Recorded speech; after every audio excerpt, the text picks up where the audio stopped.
what we was aiming for. So check this out. DC Universe has been putting in that work. Okay, I'm gonna go ahead and say this right now. The presentation that we are packaging together for you all as far as draft weekend is concerned, I'm gonna just tell you right now, and this ain't no shots at nobody. This is just me beating my own chest and beating the chest of the brothers and sister that I've been working with. It's gonna be second to none, y'all. Second to none. And when I tell you second to none, I mean second to your big letter networks, your ESPNs, your CBSs, your ABCs, your FS1s, all of them. We gonna put them to sleep. And then your other content creators, they gonna be doing their thing. And I'm not knocking any one of them. But the assembly of content creators that's gonna be on this stream, you're gonna definitely want to tune in. Please believe it. My channel is Boss Cowboy Sports, where your voice matter. I specialize in talking about these Dallas Cowboys, but we got a heavy ass draft show. So y'all make sure all you Raiders, y'all come back for that. It's gonna be one of the dopest draft shows out, I promise you. We ain't even trying to just rival what's going on with the content space. We over here trying to do better than ESPN. Trust me on that. Did I lie? Yeah, you didn't. And see, then what I love about it is we got responses like that. So like my brother Matthew, he said, boss, I gotta tell you, the draft show was some of your best work I've seen you do, keeping that big of a panel together and organized. YouTube didn't really get big till I was in college, and I never really watched it that much. I never thought YouTube should replace ESPN for me. And they just celebrated 20 years, by the way, too. Oh yeah, happy birthday! 20 years old. And I appreciate that, man, because that's what we was aiming for. You know, we was aiming not to just give y'all just Dallas Cowboys content. We wanted to educate you on all these teams, and we wanted to keep it fun, and I know we did. So, and we done already talked about how to make it better, man. So it's gonna be even better next year, you know. So we go build upon that. That ain't the last. But let's get into this ball, man. Because we said we was gonna talk about something to me that's kind of like the most important thing. Because we go talk about, like, obviously the picks and stuff. We go grades and we go do all that, the cute stuff.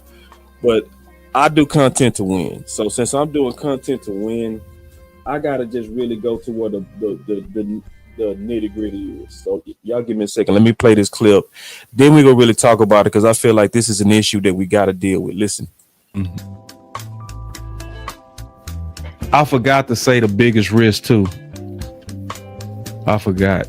So y'all remember we did this show, we were talking about the biggest risk? Mm-hmm. We talked about the worst case scenario for the Dallas Cowboys. I forgot. Lovely. You know what I believe the worst case scenario would be? The absolute worst case scenario. And I believe it's possible too. All the weapons gone?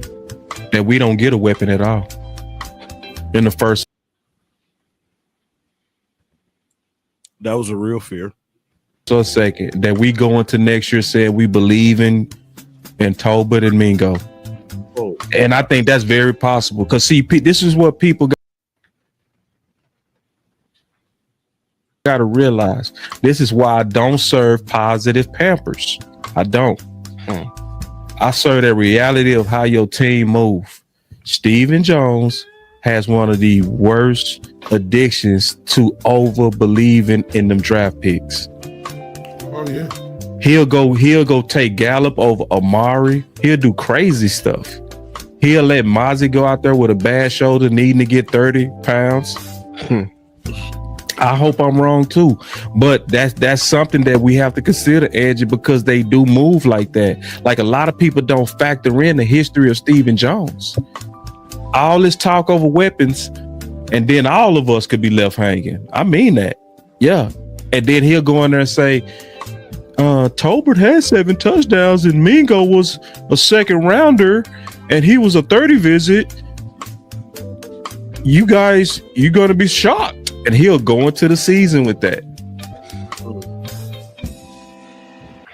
Last one.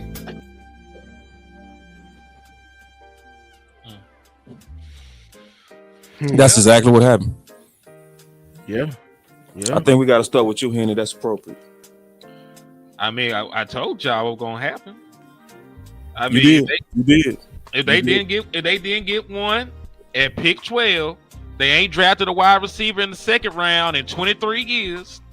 And then if you go down further and look, they will probably have, especially in this wide receiver draft class, they will probably have the defensive players and some of these other guys ahead of those wide receivers. So once it passed 12, you know, it was downhill from there. My only hope, you know, we did the show about Tate Ratledge and Andrew Armstrong. I was hoping they at least, when they got one of their 30 visit guys like Andrew Armstrong, Dallas Day guys like Andrew Armstrong in like the 7th round or 6th round or something. I thought we were gonna at least lead the draft with a low round guy, but you know, but the writing was on the wall. Man. The moment they took Tyler Booker, I knew it was game over. It looked like it was over before Tyler Booker. Yeah, that was what I was about to say. I don't think receiver even made the board. Yeah. I saw reports today that there wasn't even arguing between Booker and a receiver. It was between Booker and a defensive tackle. Right. So if they wasn't even arguing about a receiver, they weren't talking about doing receiver at all. And then they didn't do receiver the entire draft. Mm-hmm. So that means that they was premeditated going into it as if Mingo and Tolbert is your answer. Yeah.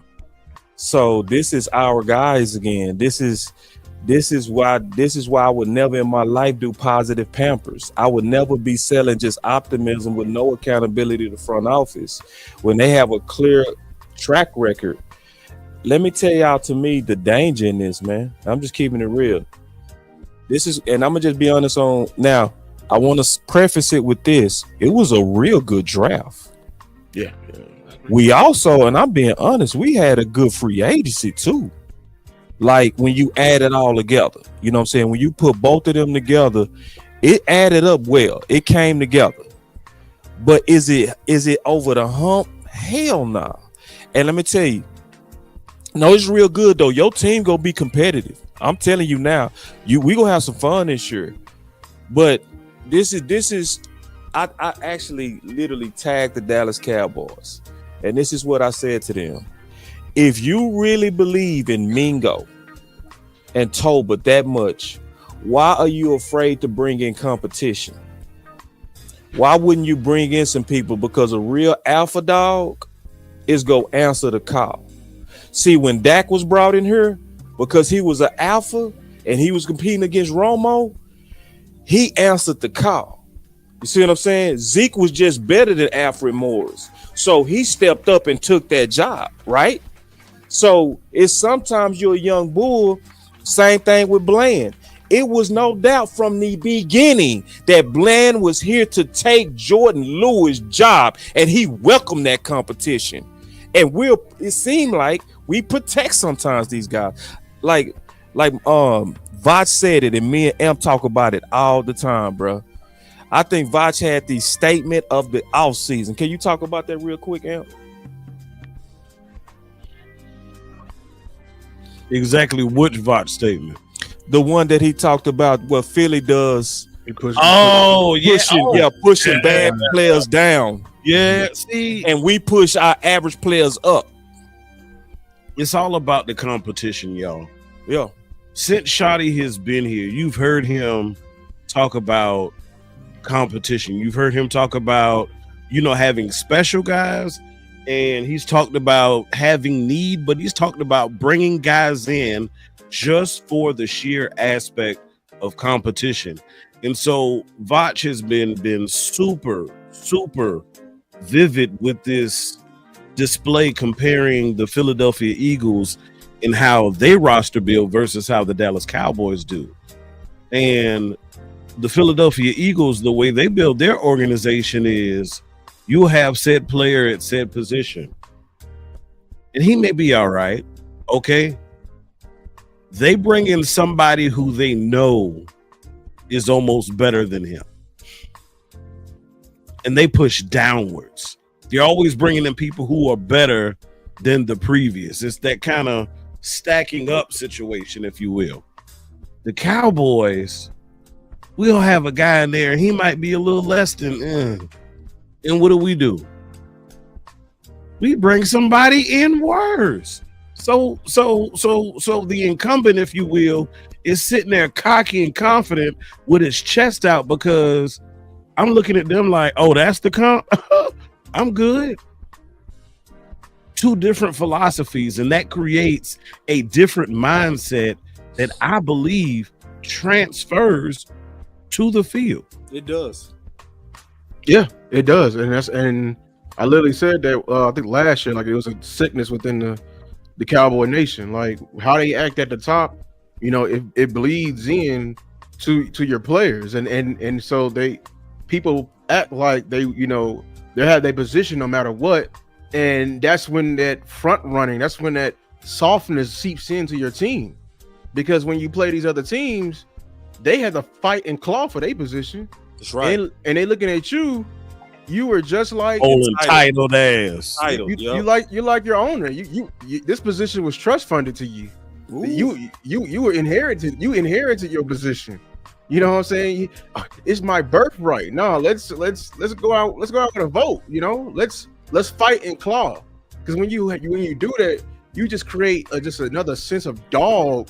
So when it's time in the fourth quarter, or when it's 4th and 1, when it's 3rd and 1, why the other team has the other edge, man? Because they've been training like they had the other edge. And this is what Coach Marvin saying. It goes all the way back to training camp. What are we doing in training camp? Are we actually going out there setting guys, and we actually having competition periods? Are we out there just kicking it? If we just kicking it, we getting our asses kicked during the season. That's right. Me and Henny was talking about that trade. You want to talk about that trade? We're talking about that trade conversation, that receiver. You believe it? No. Me neither. It's easy to say, man, I almost had her, man. You know, she almost let me hit dog. Like I almost got her, you know what I'm saying? But I almost only counts in horseshoes, man. You know what I'm saying? So did you make the trade or did you not? I don't really care. And then what if you're the reason the trade didn't go through? Let's say that Pittsburgh was actually open to trading a George Pickens, and the difference between you getting George Pickens was you were offering a 5th round pick and they wanted a 4th. That's some shit you could have did. You know, you could have offered your future 4th. You could have offered a 3rd. You could have got the deal done. You know what I'm saying? So I don't care about, that you were in trade talks and discussions. A second don't matter. When the last time? Listen, I think that Donovan, how you say the young man's name, I'm not gonna butcher it, but I think Donovan is a very talented player.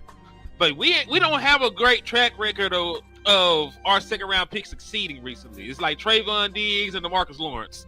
Like those are two guys since my boy Will done been here that done panned out from the 2nd round.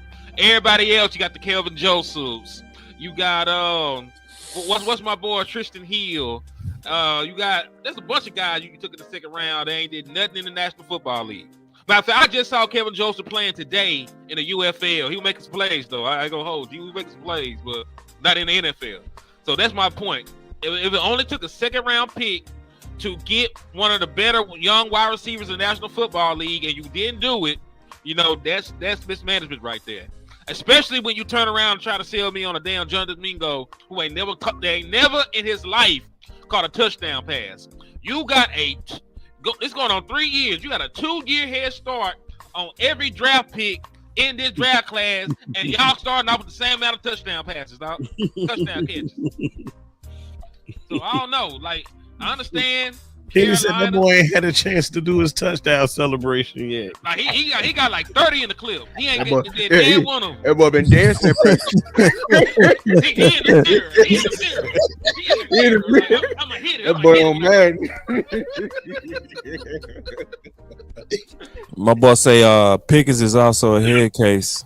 So, like, man, hey, I'm glad he a head case. I hope he snort cocaine. I hope he do all kinds of things. Last powder store we had over here caught all the touchdowns. That's true. You ain't lying. Hey, Hollywood Henderson too. Boy, what? Yeah, people don't know that. Yeah, people don't know. He used to have the cocaine in an inhaler in his pads. Crazy. He was doing the coke on the field. So sometimes you actually need those. I ain't gonna lie, man. So every now and then you need a couple of them head cases. Them dudes are charged a line by themselves. You know what I mean? Keeping it between the lines, God.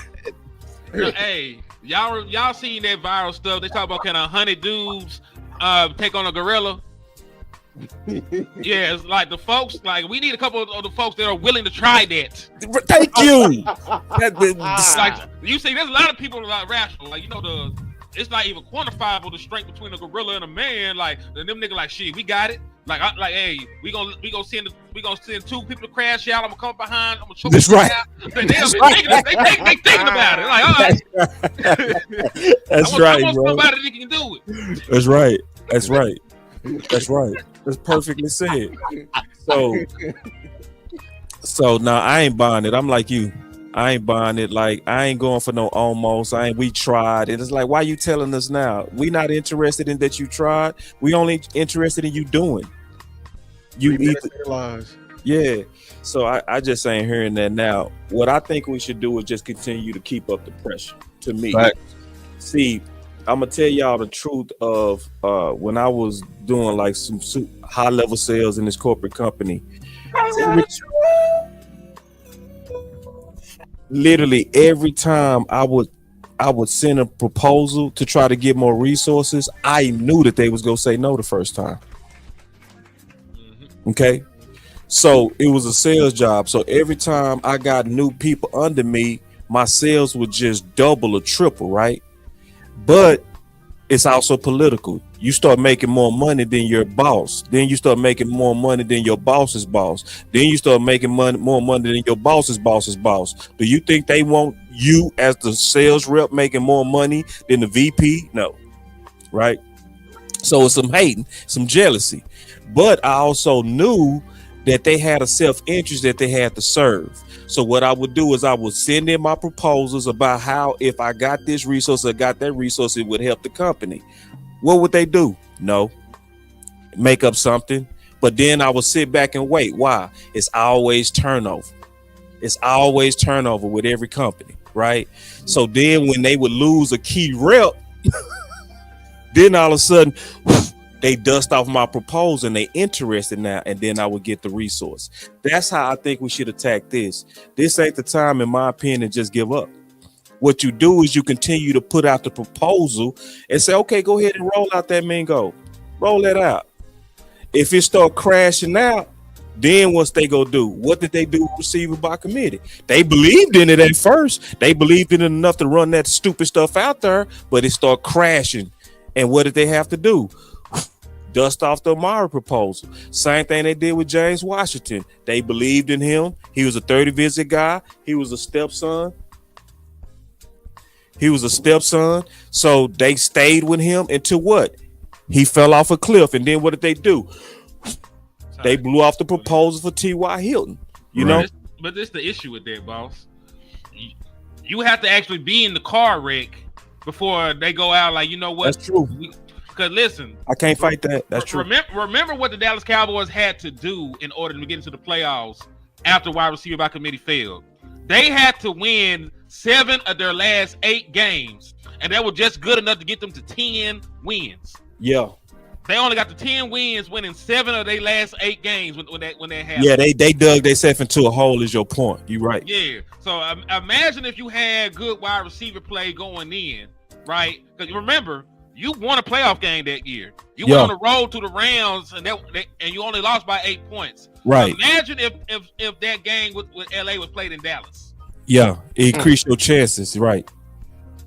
So that's all I'm saying. Like they they dig themselves. Yeah, they could dig themselves in a hole that you can't get out of. Yeah, and even if you can't claw out of it, you completely handicap your ability to really compete because you lost your ability to compete for the division.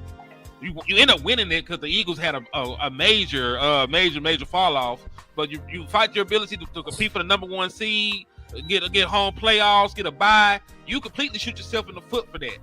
You know what I'm saying? So that's what I'm scared of. And this is a team that need all kinds of look, in my opinion. Like in order for the Dallas Cowboys to get over the hump, it's gonna be like a series of things that never go right for us, go right for us. And I think that'd be the time where that happens. Setting yourself back like that, everybody getting a head start on you in the season is not one of the things I think is going to be, productive for that. And see, Todd Church said, and then I want to hear from you, Lou. He said they said free agency is still an option. Prove it. It may be because like I talked about the debris of war.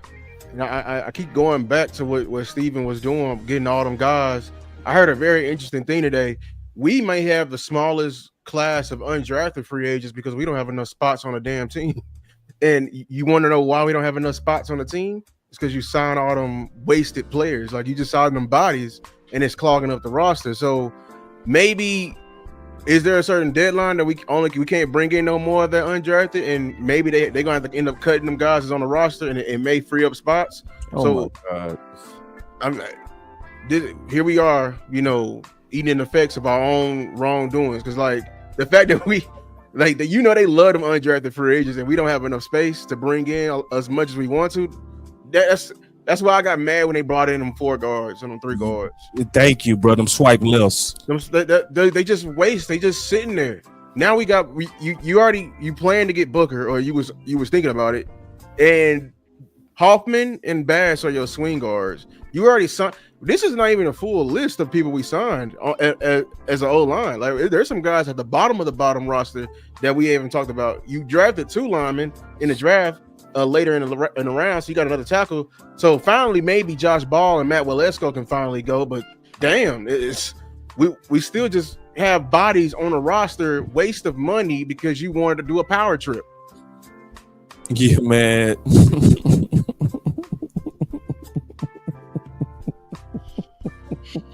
Now, with all that we talking about, it's still real good though. I do want to say that. Like at this point, I will say we're about 2 players away.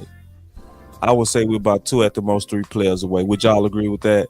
I still would say that we need to go DT vet. I don't care what nobody say. I like them young. I like that they went with some heavy drafted guys. These ain't no 300s. These 340s. So I like that. But I ain't gonna never in my life. I don't care what your tape say.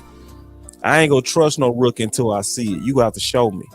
Because very few rookies come in at DT and ball year 1, bro. That's crazy to try to get a rookie to be your savior.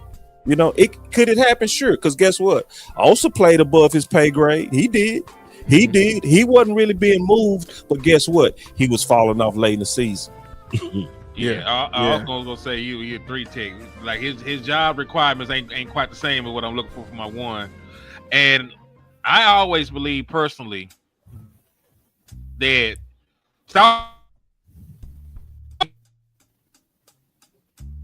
breaking up, Hen. Y'all heard him? Hen, you breaking up. What was your thoughts on that while he probably getting his internet together, Amp? Man, the way everything unfolded, man, to Lou's point, man, what the Cowboys did is the equivalent of Boss, you got your buttons? No. Dang. I'm perfect too. It's the equivalent of taking a dump and wiping your ass with your hand and then getting up and going to the linen closet to grab the tissue to wipe your hands.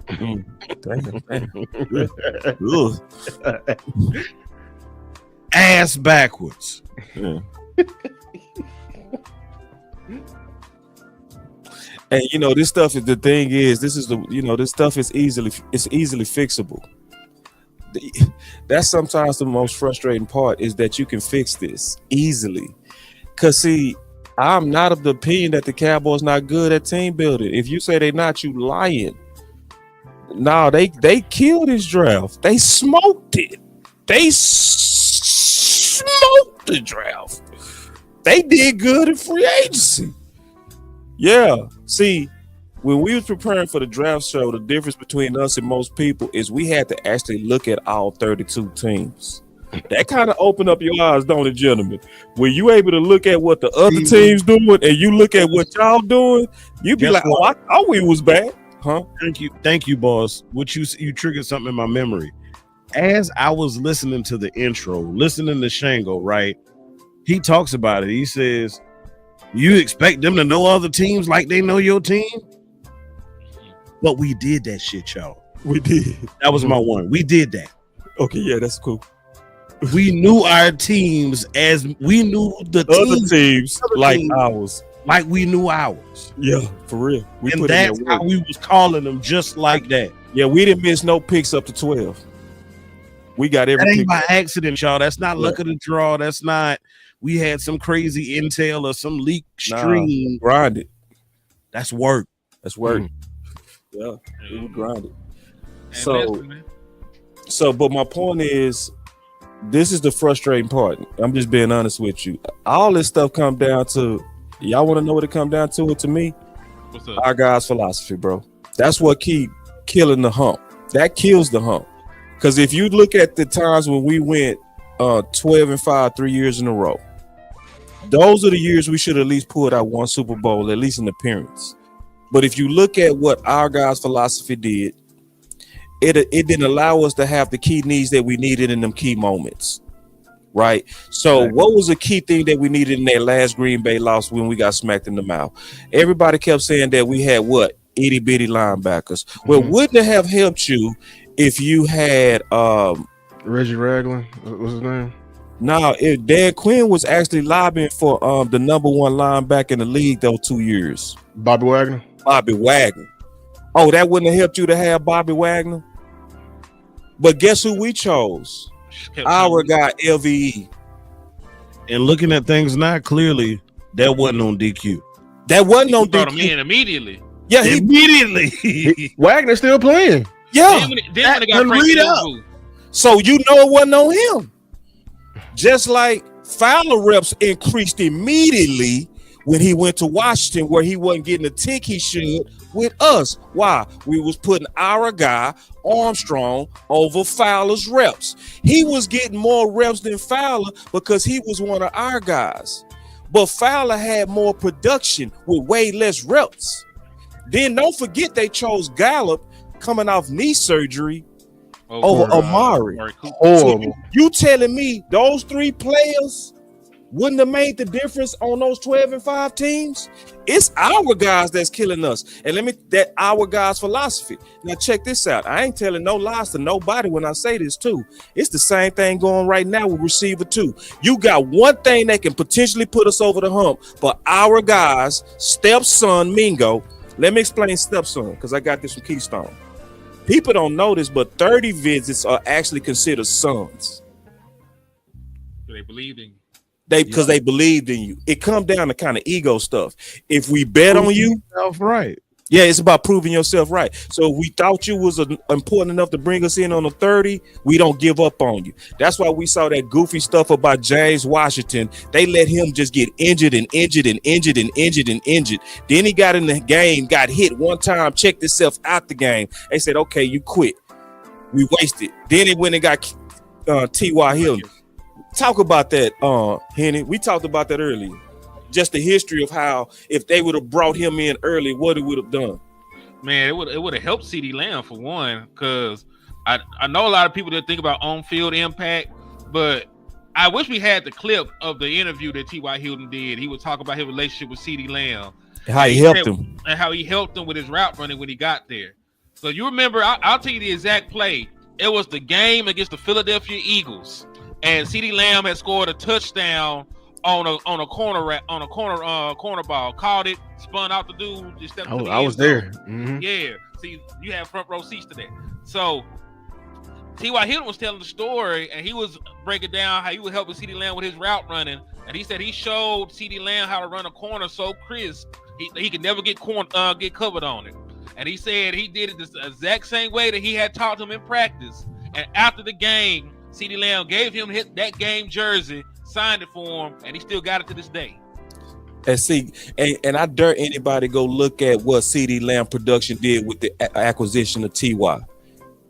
Now let's just try to use our imagination and say this: Now what if you had T.Y., Bobby Wagner, Fowler with more reps, and Amari? Those 12-5 teams don't take the hump. So I'm being honest, man. We fight. We need to fight the our God's philosophy. And I'm being honest, it's not enough noise. It's too many people that just want to be positive. They want to just root on this stuff and say, oh, okay, we got an A. Let's go into the season. Listen, y'all, until they get serious and stop bullshitting us on stuff like wide receiver 2, telling us we tried. The free agent market is still available. Yeah, we know. Amari, we know exactly. We sent you about over 2 million impressions on Keenan Allen. We might need Man, it just hit me, y'all. It literally, I don't even know if it's our guys. So I'm gonna give a real personal experience. All right. So almost 2 years ago, hurt my knee on the job, had a situation, got rushed to the ER, got checked out, all that good stuff. They did some x-rays. Then you know how they do. Anybody's ever been through work comp, first thing they do is assign what? PT. PT's supposed to fix every damn thing, but I digress. The way work comp works is they do the least amount possible first. The least aggressive first. We're going to try this here. Then if that don't work, we go back to the drawing board. People, do y'all realize these people actually sent me to PT before doing an MRI to realize I had done tore my doggone knee and needed surgery? See, that's the stuff that happens when you do the least aggressive first. You end up causing yourself possibly further damage. And that's what we're talking about in correlation to the Cowboys. We do the least aggressive first. Yeah. But sometimes if you just go ahead and go for the goddamn gusto when you should, you might have 6 Lombardi trophies right now. And that's why I called him lazy. This is Steven. He's lazy. He doesn't want to work. He want to inherit the whole name and want to do the bare minimum. That's lazy. Like you only want to go and just draft 30 visits. Don't want to. That means you just. How can I tell y'all that y'all actually scouted the entire draft if y'all only have y'all list and sticking to y'all list? I understand, being headstrong, but I also find that lazy. Like when you keep going back, you don't even want to take on no new tasks, no new players, no new behaviors, no new type players. That's lazy and comfortable. Comfortable and lazy is cousins. They cousins. They cousins. I'm gonna push back just a little bit, Amp. All right. I don't think it's just the lack of being aggressive. I think it's more stubbornness, because the price for Bobby Wagner was the price of LVE. It wasn't aggression that was an issue. They just like their guy. They just like their guy. You know what I'm saying? T.Y. price was the same price as James Washington, if not cheaper. Or not cheaper. Right now, we know that the receiver market for these free agents has plummeted after the draft. Because now all these teams done restocked. You know what I'm saying? They got to push flooded. The market flooded now. It could be both though. It could be both, because they the Joneses run this whole thing like a family ran business restaurant, all that. If it is. So it's still lazy in my opinion. You know what I'm saying? Because you run this like you mix business and pleasure. That's y'all problem. Let's start there. That's true. Let's start there, because it's not pure football, right? It's not pure football. You have a relationship with guys. Yeah, you got Henny over here getting mad. Zach Martin stay too long. Henny over here getting mad at what's our guy Connor Williams and all that, who was ready to overtake the Flame, but you still holding on because you remember the good times and y'all having a damn beer behind the damn bus and I already said my cousin word, but in shit. You know what I'm saying? Like, who cares? This is a damn business. Get rid of him. Let's get the money back. But Hoffman actually isn't our guy. We didn't. He not right. He not. He ain't treated like our guy. Right. He was brought in by the Browns, and he was one of their UDFAs. Yeah, and he played very good in preseason. They just had to bumped him. Other stuff. They bumped him down. Then we picked him up. Mm-hmm. Right. Yeah. So he not one of our guys. Also, I want to throw this out there. 2 things. One, Keystone has found out that Peyton Turner was also a 30 visit of the Dallas Cowboys, the defensive end we brought in as a free agent this year. Man, And bye. he's gonna be going crazy. Second thing, I want Yes. I really want you to bring up. I really want you I to didn't bring even know up that. that. I really want you to bring up what that other comment. Talk about we need to call some of these teams about wide receivers, because at this Green point, Bay is one of them. yeah, Green Bay, Oh, yeah. Tampa Oh, yeah. Bay, Tampa Bay. Carolina. Members only Cowboys. Hey, Carolina just Good old boys. signed Justin Renfro out of retirement. So they you might be able to call them about a wide receiver, because they drafted Ted.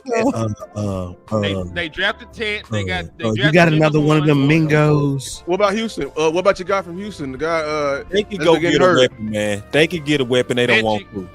No, not They Magic. could get a The weapon, other man. guy, because I think he's Tank on the way Dell. out. Tank Tank Dell. Dell. Tank Dell out for the season, so I can't call about. Yeah, Well, he I'll gone. take Romeo too. Somebody said I'll take Romeo Dobbs. Oh, yes. Remember, because they drafted Golden and they drafted Savion none catching ass Williams. And there was two cuss words. I'm sorry. What But you I say, had ornament? to throw that one in for His Savion. hands is Christmas ornaments. Yeah, they just there. Decorates. They said they would. He said his They hands are look sold cool. separately, bro. Yeah, I said he was an action figure to hand. Man, like, come on. $29.99 for extra $10. Hey, you know how they dropped the game and they dropped the DLC, like the hands DLC. You gotta complete the regular game so you can get the hands. All right. So hey y'all, let's get $4 a day, Cowboys Nation. into the draft, man, because the draft was real good though. Real hands. To me, the draft was great. It was a great draft. It was great. Like, this could easily be an A draft. Now, I ain't gonna quite give it an A because I still ain't finished really looking at everybody. I ain't gonna lie. I took a break after the draft, and I'm gonna take another break. I'm gonna probably chill out on Monday, to be honest. I might not do no content till Tuesday, maybe Wednesday. Just being honest, man. That draft is a because see, I do want to brag on us before we go into this draft though. Let's do it. I gotta brag on us. And I want to talk about us in comparison to the East, because that's important that we look at that too. Hell yeah. So I want to show something real quick, just about. Hold on, real quick, man. Where is that? Oh yeah, I gotta show this. I'm crunk for this. Look at this. This is true. No show had a better finger on the pulse for the Dallas Cowboy draft than DC Universe. This is a fact. This is a fact. Like, we accurately predicted Booker. Which y'all did. We accurately predicted Golden was a 20. Now, this is where Landlord and Henny killed it. They predicted the runs on weapons before 44. That completely happened too. And remember, that's the bullet I said you shot me in the head with. Remember? Yep. In our fight. And then we predicted defense after the Booker pick. That was impressive. Like, that's the complete finger of the post of the draft that was predetermined and called by DC Universe, bro. Real talk. It was easy to call defense. Because if they didn't have that high of a grade on Golden and Ibuka, I can only imagine what kind of grades they had on everybody else. And Right. then the two outliers went in Jaden Higgins and what's my boy named Burden, Luther Burden. Mhm. Like the two outliers, the guys that had higher draft grades. I knew they wasn't going to take no Trey Harris that high when they had these other defensive players on the board. So Yeah. it makes And then look who took Golden and Ibuka. It's people who already had. Yeah. Who the F is Mel Kiper? My bad. But I'm saying, look who took Golden and Ibuka. It was Boss was right about this too, and I think Golden and Ibuka maybe turn out to be the receivers that actually hit this draft, because they're going into a slew, like a whole committee of receivers. You know what I'm saying? And they're gonna be able to be ushered in and actually coached in and actually do it. While Ted has got to go be the savior of North Carolina, and I ain't seen that since Cam Newton. Right. And I will give them credit for this though. After they got Ted, they went out and they got a veteran today in Renfro. They went out there and they drafted Jimmy Horn, and they still got another first round pick in Xavier Legette over there. So like they've retooled that wide receiving core.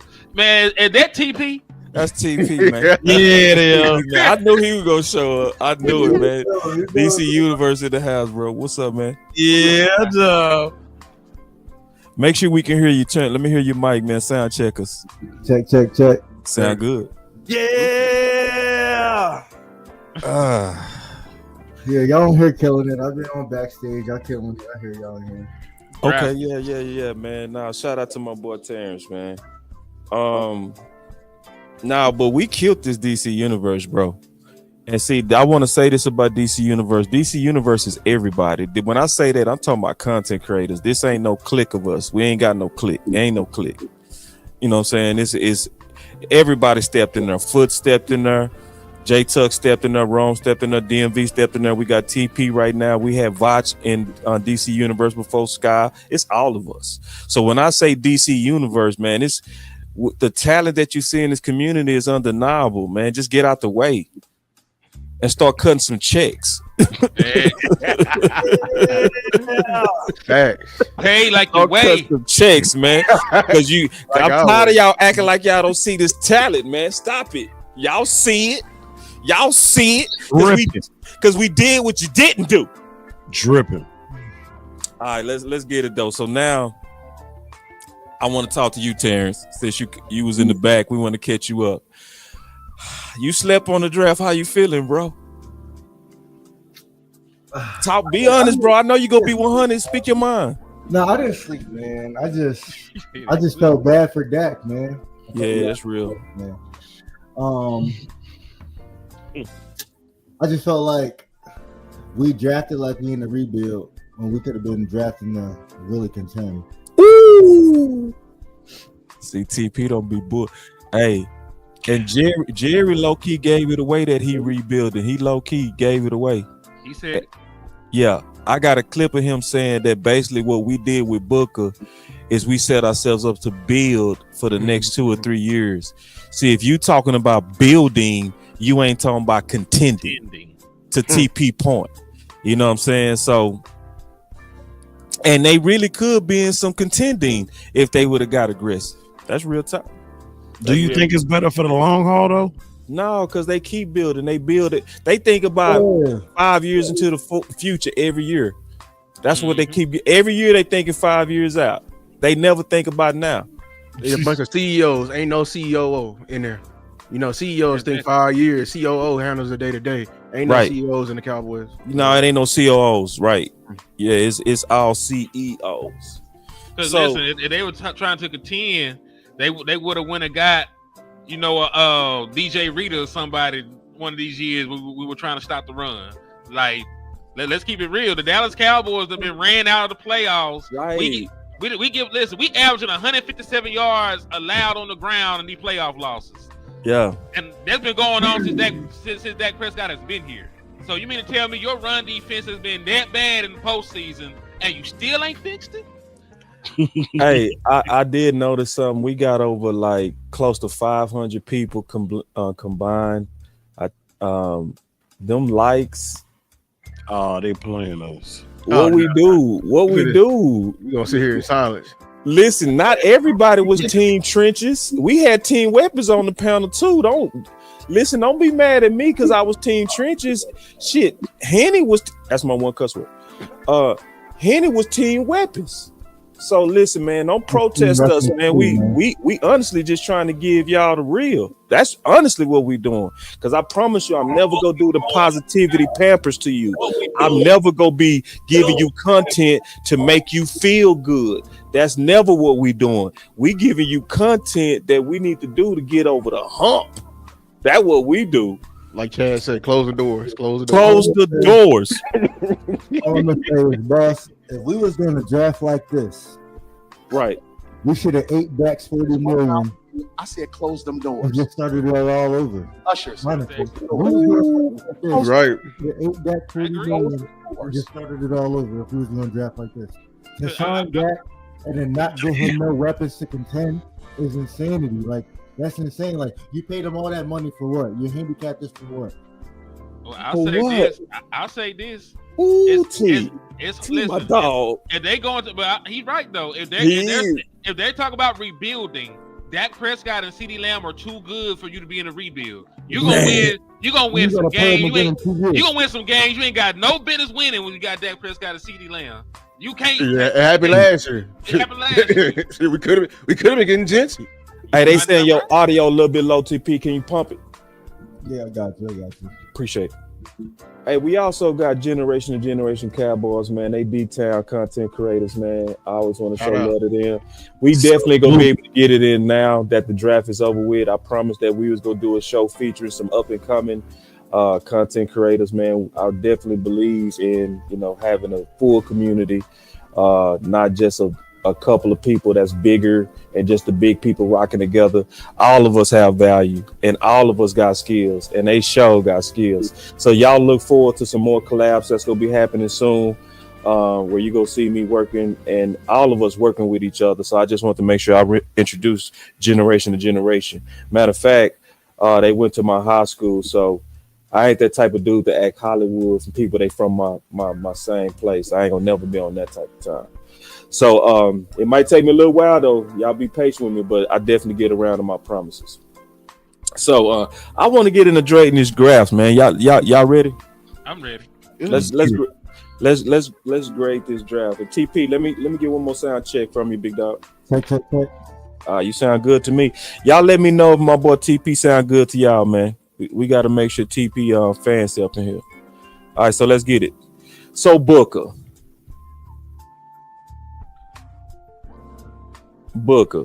what's the grade on Booker? You know me. I'm gonna compartmentalize everything while I'm on here. Tyler Booker, the player. Hold on. Tyler Booker, the player, is going to be a future All-Pro. I never argue with you about his talent. You never have. Right. Me and Landlord did a show because they now that's actually a damn lie. You shot all kind of holes in him on the first one. Hey, before you watch this film, boy, you shot holes in him, boy. You would no mercy. You would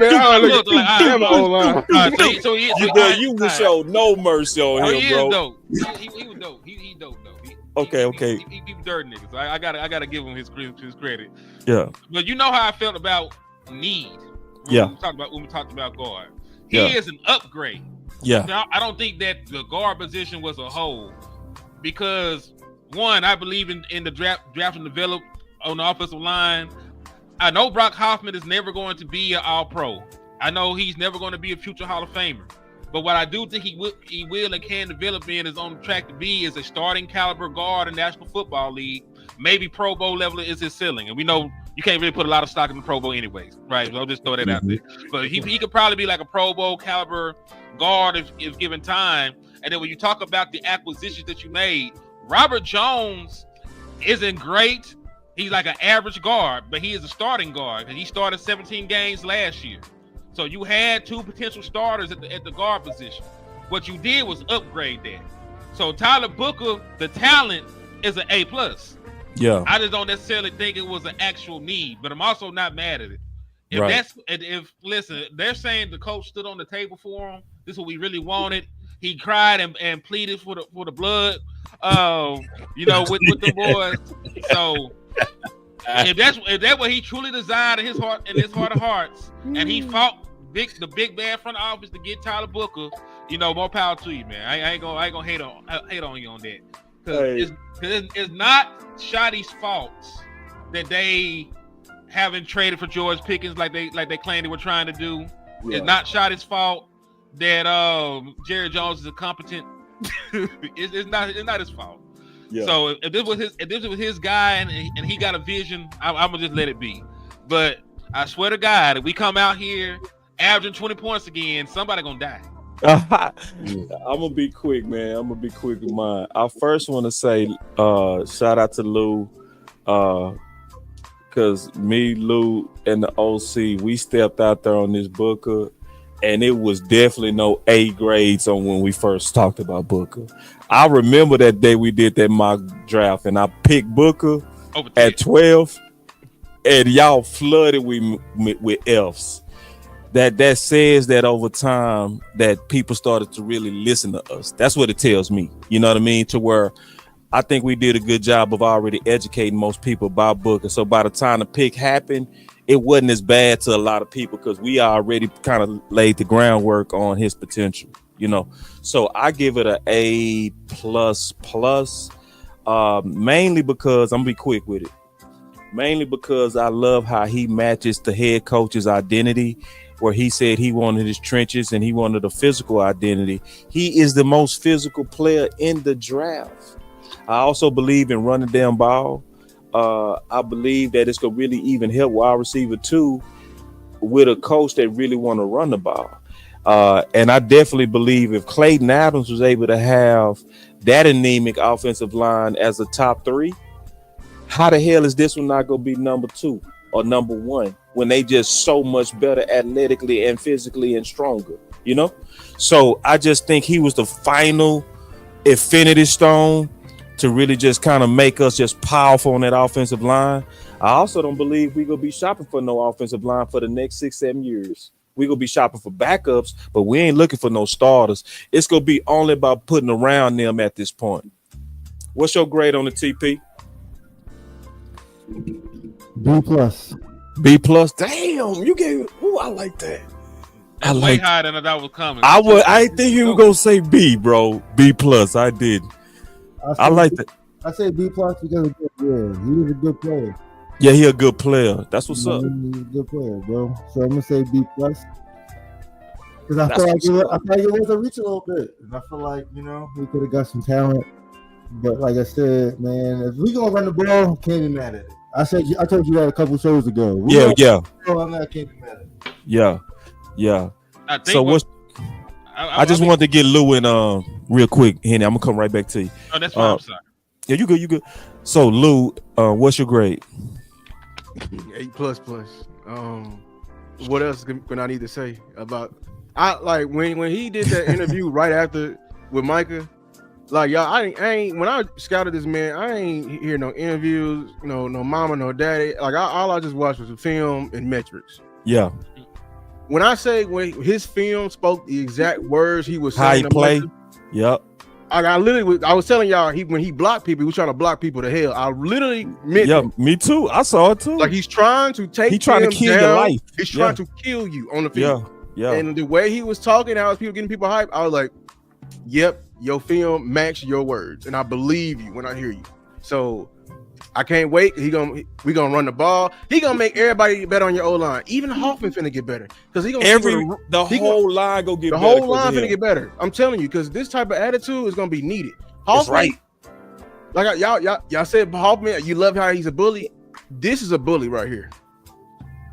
This is a bully. This bully called out an all-pro D tackle before he lined up. He know the ramifications. Jalen Carter got him circled. That's real. My boy say, boss, this is not NCAA. This is the NFL. I'll wait to see Booker take some NFL snaps before I give my grade. You can do that, brother. I don't feel that at all. Because there's some prospects that go come in and ball, bro. We can use our imaginations on some of these dudes, bro. We ain't got to be like that. Like, we knew Nelson was going to come in and ball. We knew that. Come on now. Like, we knew Saquon was a baller. Come on now. Come on. Like, we ain't got to act like we got to wait to see the paint dry. Now, some of these dudes, you know what Zeke was gonna be. We knew what your brother was gonna be, bro. We knew what your brother was gonna be. It didn't take no imagination to know what Michael was gonna be. You know what I'm saying? It's some dudes got that. It all depends on how instant it's gonna be. Yeah. I'll put this. I feel like there's nothing wrong at all making a prediction on the guy. And this is my prediction. I'm going to stand on it. He going to make that offensive line better. And I said this 3 months ago. This is what I said. He the type of dude that's going to put so much physicality on tape that it's going to make them vets say, I got to step my shit up. Mm-hmm. Yeah. Well, hey, Amp, it's your turn, ain't it? Yeah. Yes, sir. So I give an A for the player. And the other A I give is for the tone. The tone it's set for the team. That's perfect. Pairing up with your coach's ideas and philosophies, they spoke volumes with that pick. You heard volume. You heard that phone call? I didn't. I ain't heard none of that yet. Y'all didn't hear that? I checked that after the draft, bro. I swear to God. I gotta catch up. I'll catch up though. I'll be caught up by tomorrow. I just hear what Clayton said to him. Okay. That's it. Oh, Okay. you got me crook. Damn, I kind of want to hear it. No, No. hey, the only thing I was gonna say, man, before was the only thing that I hated that we didn't get a chance to trade down like two spots and get that extra pick. I still think we could have probably recouped it. 'Cause I don't think the two guys after us took off for cigars, did they? No, but I made a video on Kenneth Grant, and it was all the Detroit fans, and they was all in our comments saying, "Damn, I hated that Dallas took Booker because we wanted Booker. Detroit needed guard. They took your boy Ratledge, and they took they took the LSU guard too, so they needed guard. So they would have took Booker." Yeah, and that's why I was always saying. That's why I was always saying it was risky to move down with Booker. I always said that, bro. I never wavered on that, bro, because see, this is how I knew that Matthew Golden was gonna make it to the 20s, because I looked at what was under us. Everything under us had solid weapons all the way up into the 20s, like up into about 22. So, but the people under us needed guards. So I was like, don't take the chance. So we got us a super chat, and then we'll go around and get a next grade. We might not get through all of this because I get, Let's keep rocking. Let's see. Are we considering Mingo and Paris being the second string wide receivers? Fuck, I'm sorry. No. Paris, he ain't gonna make the team. Paris, yeah, he bought an overnight bag because he finna go back. Return to sender. Don't even leave your toothbrush. We go get to him, Tyrone. We go get to him. Oh yeah. We go get to him. So next, Donovan. I'm gonna be quick. A+. From what I've seen, I will also give it an A, because listen, I knew good and well by the second round we wasn't taking a wide receiver, so I wasn't tripping. I still could. This is the only thing I gotta say about Donovan. This is a future pick. This is a pick. Yeah, that's a future pick. That's a budget pick. Yep. He may be right now. And you think he gonna be day one better than Dante Fowler? He gonna be on the field with Dante. He gonna be in a NASCAR. He gonna get some rotation, but I don't think he gonna take off to year 3 like most of them do. He gonna be on the field with him. Because you just took Nealon with a top 100 pick last year to replace DeMarcus Lawrence, because he was DeMarcus Lawrence coming out of college. So you already had technically a DeMarcus Lawrence replacement. Yeah, he's future. Yeah, and this is a new regime pick at that, because Matt Eberflus has not put his hands on this defense yet. Everything up to this point has been Zimmer and some remnants of what Dan Quinn had. Yep. He ain't get a chance to build this defense the way he wanted to yet. So he needed a guy. He needed a tone setter. The man had 16.5 sacks. You think I'm finna sit on here and talk crazy about him? No. That's what I'm saying. That boy gonna be on the field. He might ball year 1 too. He might. I'm saying. Look, Nealon's gonna be first and second down. A sack artist is a sack artist, bro. Sack artist is a sack artist. He gonna be. Yep. It's gonna be. I'm telling you, the NASCAR package is gonna be Fowler. Woo. Him. It's gonna be nasty. We gonna put Osa at the 1, and then Micah. We're gonna tell Micah pick a guy. Pick a guy. Man, if we got a solid DT, we will have a championship defense. I'm gonna say that now. Also, your third down DT for sure. He can. That's what I said. Put him at the nose. Put him at the nose. Hey, TP, what you feel the defense missing, bro?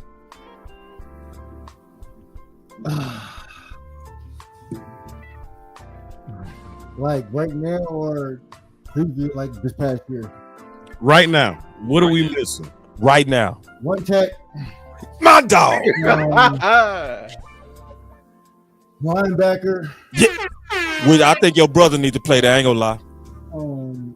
And then after the bag is secured. I really want to see what they do. Yeah, after the bag. I really want to see what they do at safety, because I feel like we have it there. I feel like we have it already, but I want to see what they do with it. I feel like we have it. I feel you. I feel you. And either nickel or outside corner, depending on how they want to do with it. Like, you know what I mean? Like, we have to address that. If Buddy that we drafted in the third round, if Reaper's gonna be healthy, I feel like he's gonna be that. I'm not out on Carson either. I don't know if people out on him. I'm not out on him either. Me neither, bro. Come on, how we out on a rookie? That's crazy. He a rookie. Yeah, we gotta let him go into year 2. Absolutely. But and yeah, well, Kamo, I feel like corner. I feel like you should be good there, but I do want to see what we do in the safety room. Definitely want to see what we do in the safety They room. don't ever draft safeties. That's the issue. Man, I ain't gonna lie. Or sign them I'm in gonna free go back agency. to what I said though, bro. Real talk. I'm gonna go back to what I said. Hey, when Michael get that bag, man, go on plug him in that middle, bro. Secure him, let him get secure, and just let him play. Even Foose is already gonna do that a little bit. I told you, you was right. We was right. You was No. he gave it away. Hey. He gave it away. He gave it away. How about we clip this out so this He ain't gave going around it the away. internet? Yeah, it's too late I now. mean, just from what, Answer just too from, late. like, just from talking to him a little bit, he already know Mike as a chess piece. So if you already are referring him as a chess piece, you already gonna move him around. I'm Let's go. DeMarcus Ware. Let's DeMarcus go. Ware is coming. Hey, I'm telling you. He got a 3-4 defense, so he should be doing a lot of moving around with the pieces. That we got. Wait, we going on 3-4? Nah, he has a 3-4. Like Yeah, he gonna run a hyper package. He gonna run 4-3. Oh, did we? No, we need a one take. I'm sorry. We do. No, I'm sorry. I'm saying it right here, man. I don't trust Mozzie the 2 gap. I'm being dead ass. I like. Yeah, I agree. From what Mozzie showed us last year with the flashes, all he has to do is take another step. As long as he takes another step, And I think it will. But that's one gap. yeah. You know, in the 4-3. I trust him in 4-3. I will. 2 gapping? No, 3-4. Yeah, 3-4. You know, that's a little different. A little different. Definitely a little different. But I feel like he can be blocked. I feel like that's like Yeah, nah, Lou, pull up the free agent defensive tackles right now and see they worth a quarter. What'd you say? It's happening, boss. It's happening. It's happening. You heard What's- what he just said? Uh-uh. He said, "Look, pull them from free agent tackles up." Yeah, Yeah, no, because we talked about this morning. yeah, we 330 go and above. to the shoes, bro. It's shoe shopping time. It really is, bro. 330 and above. Like all my campaigns got time into it, bro. So, you know, we was campaigning hard for Booker. That campaign over. Now we on the other side of the trenches. You got it. Because to be honest, I'm gonna be all the way honest. They didn't just fail wide receiver 2. They failed Micah, homie. If you don't get that DT, dog, you felt your best defensive player, man. Like, Right. and see, and I'm gonna be honest, and I said this on Twitter. We had so many needs that we narrowed that fight down to weapon versus guard. It's a lot more needs than that. You know what I'm saying? Not a lot more. There are other key needs that we didn't focus on because we had to hone our energy. You know what I'm saying? But now it's time to take all that energy we had on trenches for guard and move that thing right to the one tech. I swear to God. So I already got my button ready. It's the shoes. You feel me? Because when Yes, I say sir. shoes, I'm talking about one tech. Because I feel like that's what we do with our outfits. We be clean from top to bottom, and we be having some ugly ass shoes on these things. So they ain't really nobody, dog. Like Maurice Hurst, Jonathan Hankins is available. Raekwon Davis, Khalil Davis. That's what that trade need to be for. That trade would need to be for that, and you likely can see when you trade for a DT, you usually don't got to give away number but like a fit. I swear. Who's a team? So we got to go back to the Look, draft. Jonathan Allen. Did he already sign? Yeah, he with the Vikings. Yeah, I so remember he doing the signed. free agency. Yeah, he already. They gave him a nice little contract. They ain't moving Yeah, him no he with the time soon. Vikings. we got to go back to the draft. Who took a D tackle and already got a surplus? Yeah, I'm gonna have to look at that The Browns, right? I They think the already Giants. Actually, I think the Giants may have an extra one. because I do that. I'm gonna do that this offseason. I did that last offseason where I looked at all the teams that had a surplus, and then I start saying like, who are the teams that we can possibly trade with, and so I got to do that. The last time we took the last one didn't work out too well, Lou. I know. Now, let's not spend that block. Let's get back to these grades though, y'all. All right. Did y'all get y'all grade on Donovan? Yeah, A Yeah. plus. Hey. Yeah, A plus, man. A plus. All right, next one. Yeah, I feel like Hey, that was BPA. Yeah, that was BPA. That was, and I ain't never mad at BPA if they take care of their free agency. He Hold was on. being mocked to Philly in the first round. I'll Yeah, take and we deprived him from Philly. They would have came back around and got him. punt the block quick. Siobhan, I'll give us a B, C. a flat B, because I I'm still mad because Caleb Johnson was there, and he's coming in with an injury. Shout out to Keystone, the injury. He's already back running because it was a clear tear. But what was on the board? Like we could have got a running back, y'all, like right here. BPA, but, he wasn't BPA at this point because he's just if you factor in the injury. I mean, technically he was because he was projected to go first round and he fell to the third. I'm talking about currently, and then also like I trust Boss over them niggas. Yeah.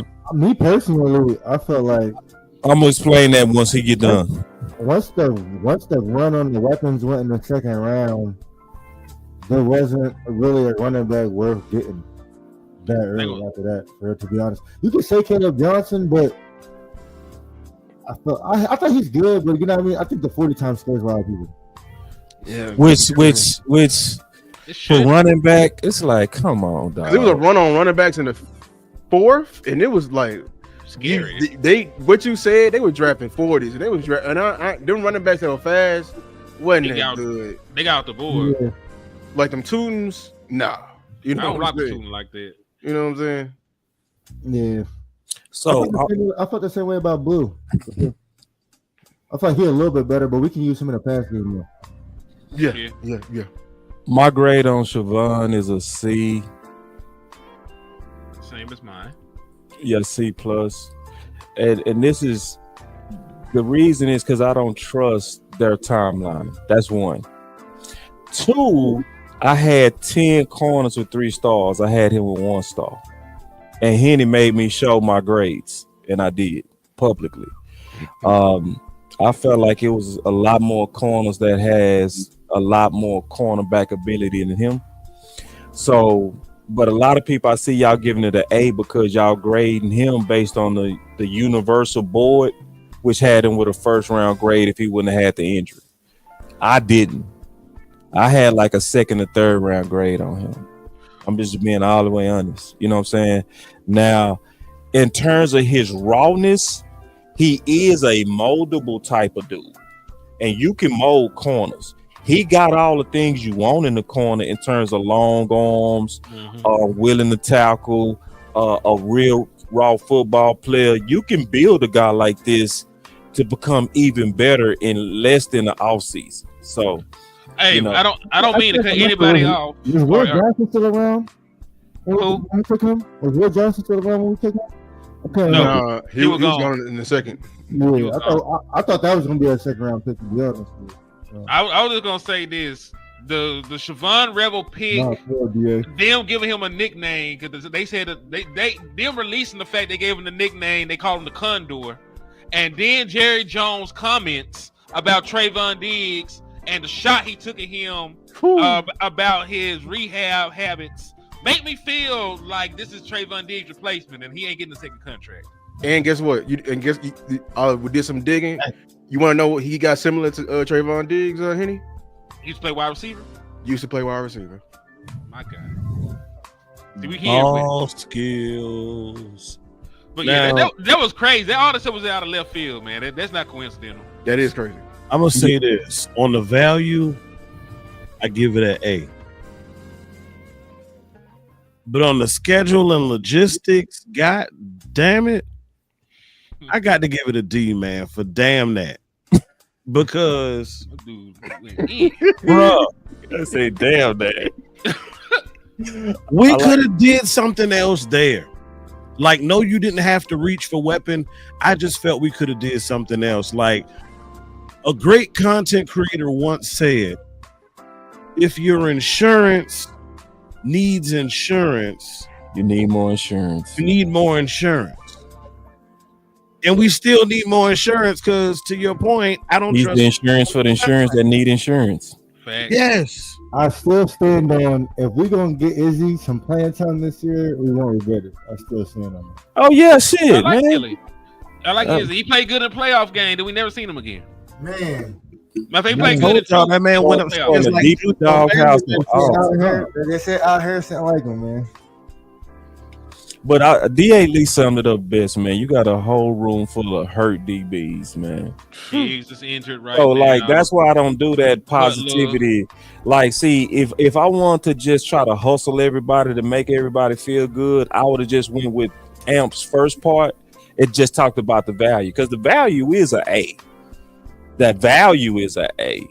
But you're on the consensus, but that's not my grade shit. Exactly. You know. And see, Henny gonna hold me accountable. Henny ain't gonna let me fake it. I wouldn't fake it anyway. You feel me? You know what I'm saying? So, you know, so a lot of people, they go hold on to that. I don't care about people grades. I never did. Like that guy that we got out of New Orleans, they had him with a first round grade. I had him with a third round grade. How did it play out? You were right on that. I know. Right on that. Yeah, but see, cause I ain't gonna never give y'all no hype, you know. So I'm gonna give y'all the actuals of what I really believe and what I really saw when I watched his tape. All right, the next guy, and then we gonna start getting up out of here now. Maybe. I'm enjoying this. Oh, you enjoying that? I'll take our time. Jaden Blue. Go ahead. I'll let you rock, bro. I keep going first every time. You go. I think we're gonna be quick with See. I give it a B. I do have Damian Martinez right here, but I get the 1-2 combo. Yeah, right. I give it a B- because I prefer getting a 3 down to power back over a scat back, but you know, he's gonna be more versatile than we think, especially in the passing game. And he's a committed blocker. He got a lot of high upside, so we're gonna really see it. Hopefully, the fumbles are not a problem, and hopefully, he can take a beating because we trying to do a lot of power run stuff. But like his acceleration is better than a lot of speed backs. It's even better than Pollard's. So yeah. All right. I think I'll say like a C as well. It's not that I don't like him. He's a very explosive back. He has good hands. He catches out the backfield. I saw him cook Ohio State out the backfield in the playoff game. So he's a guy that performs. We see him perform well in a big game. It's just I don't know if he's the kind of wide receiver I wanted, and I'm not necessarily sure he was the best player available for us. Team weapon, you could have got Torrey Horton in the 5th round. You know, a wide receiver at one point had a first round grade coming off an injury. You could have got DJ Giddens. You know, there's some other backs that I felt were better. And I'm not even a huge fan of DJ Giddens, but I think he's a better overall back than what Blue is. But if this is going to be a committee and he's just going to play a small role, because really what I'm thinking is they're going to really put a lot on the plates of Sanders and Devontae Williams way this is shaping up. Like they really do like them. We don't like them. They really rock with them over there. The way and they might be all right too. They might. Because see, I looked at Devontae Williams. His problem with his line was trash. He ran hard. But Devontae Williams been good. Yeah, his line, man. Like you couldn't grade that dude tape, man. Them dudes is all in the backfield. Damn, they're taking the handoff for it. I ain't bullshit either. I ain't bullshit. He was a 1,000-yard rush over there his first few years, right? Yeah, he might be just like what McFadden was, where McFadden came over, was in a bad offensive line with the Raiders, came over to the King line and got a K. So it's possible. I think Sanders is not going to play. I think Blue will play over Sanders because if you know in a committee you're gonna have to have a hammer and a speed guy, and Sanders clearly lost a step. Yeah, Sanders don't look the same. Sanders don't look the same. But I think Javonte, if he can stay healthy, that's why I'm mad that he's the hammer. Like he can be the hammer. So, and what Blue offers, I don't think them backs offer like in the passing game. So right. So I'm telling you, he's gonna get a lot of play time than we think. Yeah. Yeah. See, I'm gonna give him a C because again, he's specialty to me, you know. Like and that C also as far as for preference. I would prefer more of a all-purpose flower, but you know, he's the self-rising, if you will. You know, he's that specialty.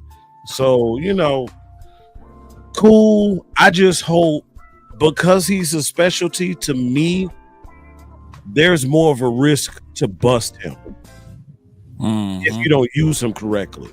See, all-purpose, you can kind of get away with maybe not having the right scheme for him, but he'll kind of find a way to squeeze his way into the scheme. But when you got a specialty guy, sometimes it could be square peg, round hole type situation. So I don't think we got to worry about scheme. That's what I was gonna put it in my videos when I put it out. But because the way these coaches are talking, like they asked, like the draft show asked Connor Riley about his scheme, how he was more lateral. He said, "I did that because I had to," which means he was adapting to the talent to the talent he had at Kansas State.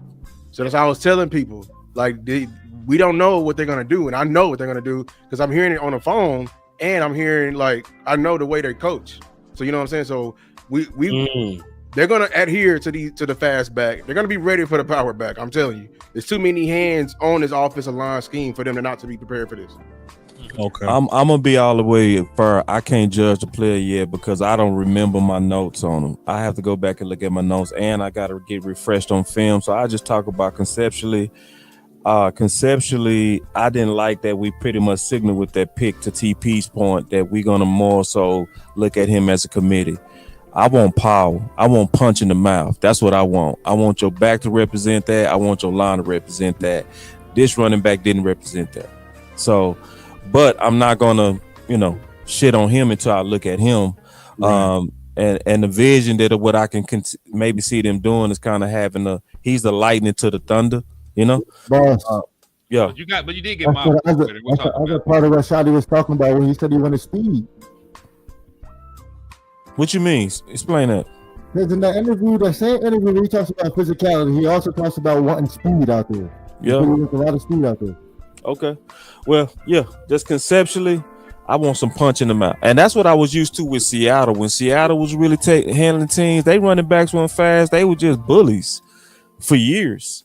You know what I mean? So, but I ain't saying we not gonna do that. But I'm just talking concepts with him. The next guy, Shamar. Incomplete for me. Incomplete for me too. I don't know him. I can't grade Hey, him.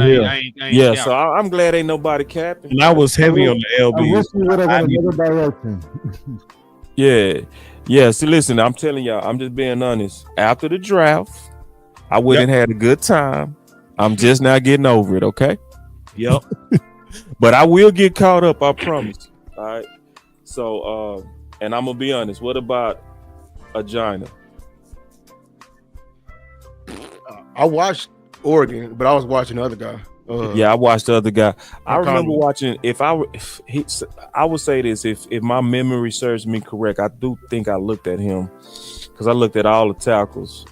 I don't want to talk about it until I'm certain. Let me move on. Yeah. But I mean, yeah. Jay, I seen one game. Like Let me talk. All right, go. I seen one game. I seen him versus Iowa. And look, I think they found something. Now he ain't gonna be off bat, but I'm saying this is the D tackle y'all want cooking in the back of the future. Yeah, this is something you want cooking in the back of the oven. The way I like that. Y'all know Iowa love to run the ball, and they had a one take all day. Oh, he a zero. He ain't no one. He a zero. 340. You know what I'm saying? Again, he ain't pilot. He tongue. They said that they're, you know what I'm saying. But this dude at that weight firing off the ball, knocking back the center every time. I watched that Iowa game. That center was in hell. And then the guard that from Iowa that was in the draft, Connor Colby. You know, we always took in the 6-7 round in the draft simulators. In the red zone, blew him up. So we talked about the linebacker Carson Schwarzenegger. The reason why he was running free because of this man right here. I'll just say this conceptually, man. I love the lunatic. What's up, the lunatic, man? He got one of the best voices in the game. Real, what's up, the lunatic? Lunatic, cool dude.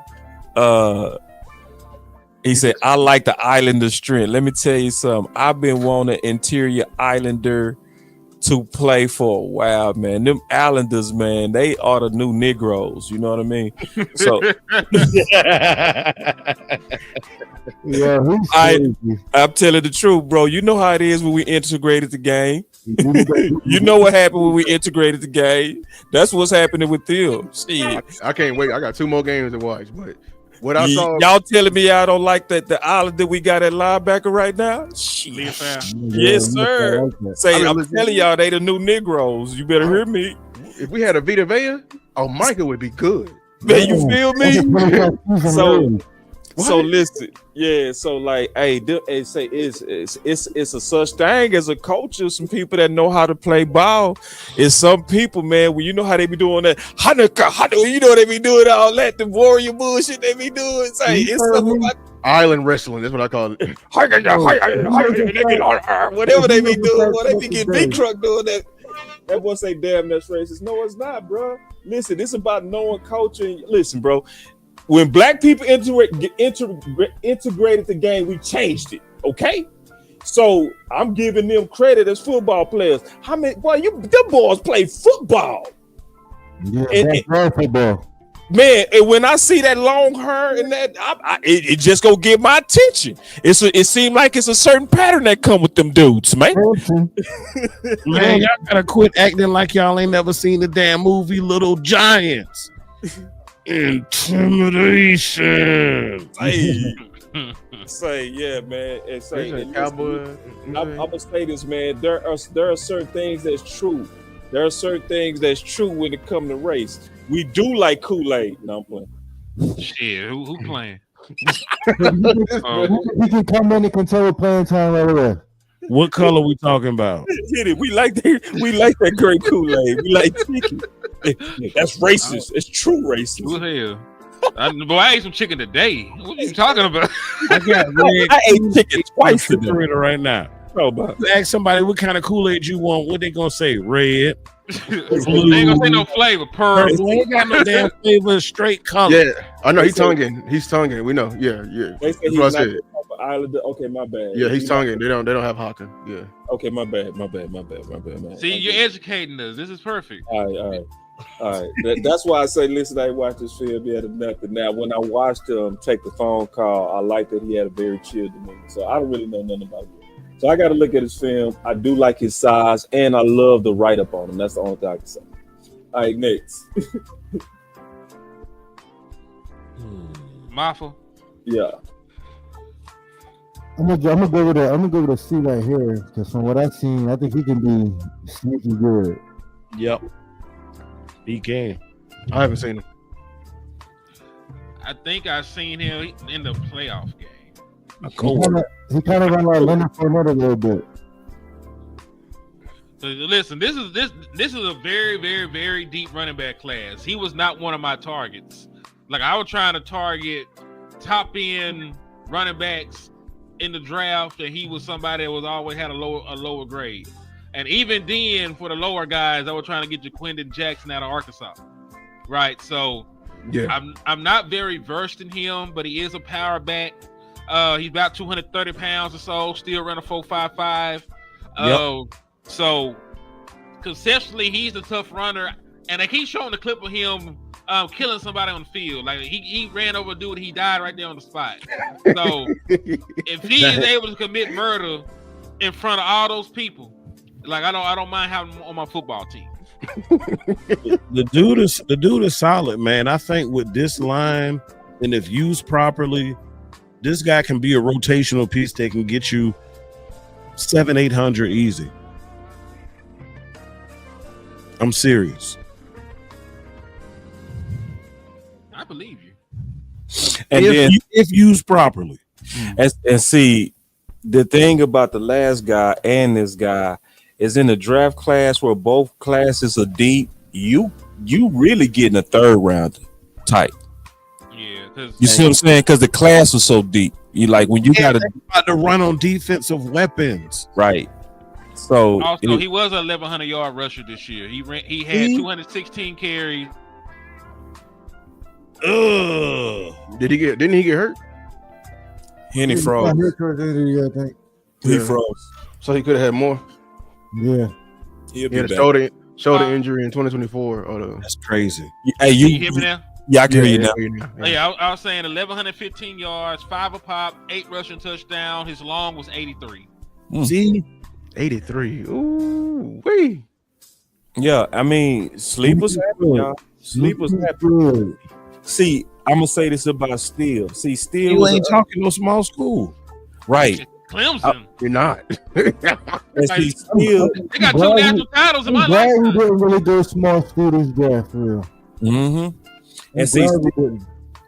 Steele was an undrafted free agent, but remember, he was in an extremely deep class.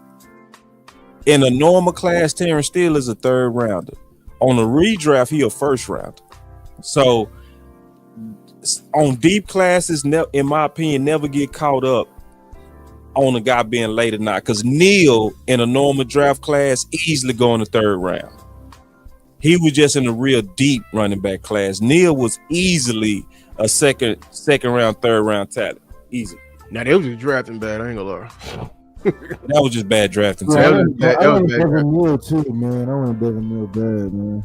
I like Devin Neal. I like them. That was just bad drafting by everybody. But he went in the 6th round to the Saints.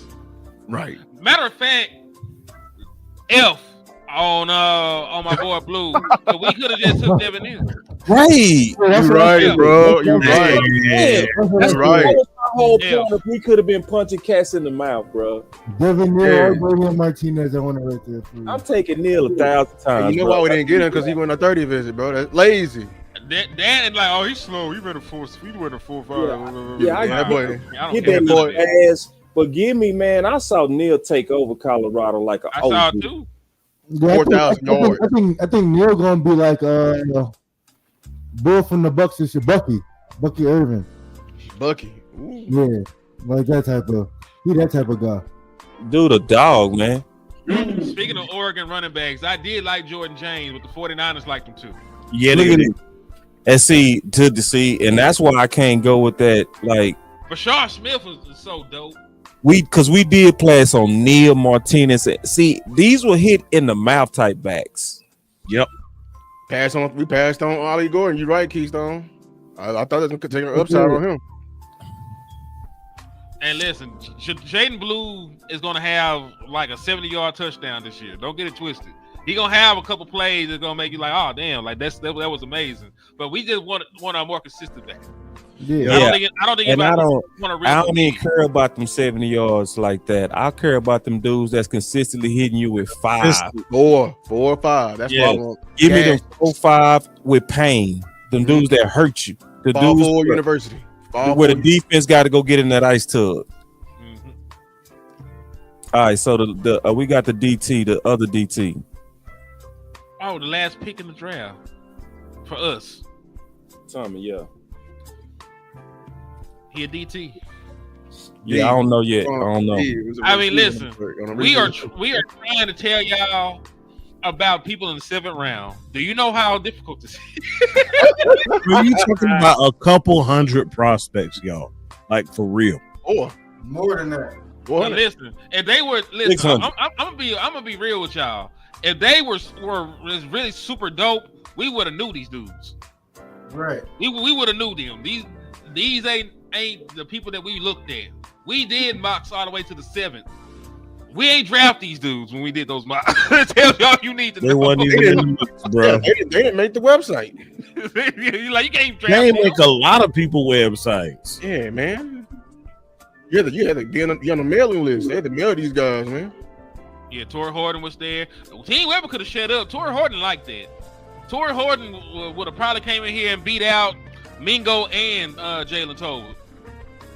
That man 6'3", a superb route runner, and he ran a 4.41. I wanted Trey Harris. I did too. They let him go to the Chargers. Now, just because he went to the Chargers, he might not pan out. There's something wrong with them. Where did your man go? From Andrew Armstrong? Yeah, where'd your man go? Miami. Dolphins. The rich get richer. I had to congratulate Cuz on that. He finna show out, man. Yeah, like the rich get richer. You telling me you put him with Jalen Waddle, man? Get the fuck. Yeah, what I'm saying. I see all these quarterbacks getting surrounded with all these top tier talents. They done got paid already. Not that much more than, not that much less than Dak did. And it just They get all the Like, weapons in the Tampa world, Bay bro. goes Hey, crazy. hey, Want to grade Dak the hardest. Harris, Bro. are they punishing Dak for his agent taking it to the cleaners? Lord have mercy, because they always bring that up, don't they? They bring that up every time. We got to shop like this because when you Bring pay it up. Dak, They bring it up because I'm telling y'all, he is the scapegoat. They paid him all that money to be the scapegoat while we rebuild. They'll blame you, we'll be saved, and we can rebuild in peace. man, hold on. I tell you. I got us a super chat, man. Y'all make sure y'all bless everybody too.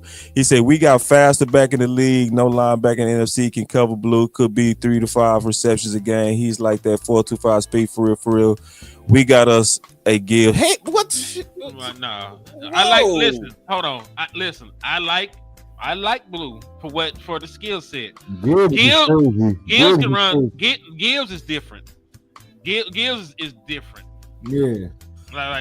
Listen, That's the reason why he got taken top 10. Yeah, like he was a 12th overall pick. I'm gonna also tell y'all the truth about them Texas players. You ain't finna do that right now. They finna put you on the cross. Don't do it, man. You let me finish. It might not be that bad. I'm just gonna be honest about it. If you gotta say it might not be that bad, it's probably horrible. It ain't bad. It ain't that bad. I promise. Go ahead. Yeah. You gonna feel me when I say it. Lay out my Longhorns, man. You gonna feel me when I say this. They obviously know how to train for them 40s because none of them dudes play 4-2. They don't. The Blue Texas plays Relay. fast, but Yeah, it's Blue play fast. Blue he play plays fast. fast. Yeah, Blue, yeah, I mean, listen, blue play they fast, but definitely Me personally, I don't think Golden didn't play 4-2. I don't Isaiah think Bond, I would say this: never had to Isaiah run real Bond fast. plays faster than all them boys. Yeah. So it's like, and see, that's why we had this question. Me and Lou had this question before. Are you really fast, or is that knowing how to train for a 40 and be strong at a 40? Boss, watching some of the film, I don't think Golden could really run as fast as he possibly could because he knew Ewers couldn't give him the ball, to be honest with you. Yeah, I appreciate it. You are as a Texas fan, you are 100% correct when you said For real. And I just noticed that, like, some guys, especially when you're that fast, you don't have to run that fast because you're usually not running in a straight line. You got to be able to break down and cut, you know what I mean? But I feel like if you were to get him the ball and just say, look, get here, he'll be able to get there. We need to call the Tampa Bay Buccaneers, man. Have y'all looked at their wide receiving room? Yeah, listen, they all look crazy like that. They all look crazy. Look, they drafted who drafted Burden again? The Bears. You can call the Bears. Yeah, the Bears. Yeah. The Bears. I'm like, bro, y'all didn't even need him. They don't. The Bucks got Mike Evans, Chris Godwin. They got Jalen McMillan from Washington. He was a top 100 pick last year. He was the other guy going crazy out there beside Roma Dunze. Emeka Ibuka, who I told y'all I think is probably the best overall wide receiver in the draft. And then they still brought in Ted Johnson, who was the guy at Oregon. What? They still got Ted Johnson. Embarrassment of riches, and Dak looking over there like they got 5 wide receivers that'll be wide receiver 2 over here. Man, they need to give Dak that number 2, man. That's the only thing I care about, man. And listen, I'm one of them dudes that believe that Toba might have something, but I ain't seen nothing to guarantee that. So as long as I've seen nothing to guarantee that, my common sense say bring in competition for that. Facts. So, this is what I don't like about the Cowboys. You over here telling me that y'all believe that he could be the number 2, him and Toba, and we getting these tweets and shit about that. You know, hold on, let me show the tweet. Give me a sec. Gibbs is slower and a worse receiver. We got these tweets saying that they can be number 2s and you believe in them. If you really believe in them, you'll bring in some competition. I mean, that's what you'll really do if you really believe it. Because guess what you did today? You brought in quarterbacks. You brought in a quarterback, and then you got Trey Lance. You brought in some competition on him, didn't you? Yep. You brought in Trey Lance, and guess what had to settle it? The field. And then you ended up wasting it because Dak was always better than Trey Lance, and it was always a bad move. But it's like with some of these guys, you protect them. You protected LVE. So I'm going back to what I said at the beginning of the show. The biggest problem with the Dallas Cowboys is the our guys philosophy. The way that they continue to protect their draft picks because they drafted them, and they trying to manage a football team on budgets versus pure competition. Bingo. It's taxation without no representation, bro. You gonna tax me and bring in the competition and then not give me the resources? Like, that's blasphemy, man. Like, think about it.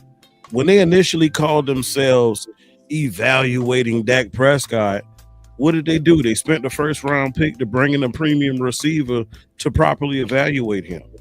Remember, they said they, using their words retroactively, they needed to see some leaves fall before they signed Dak, right?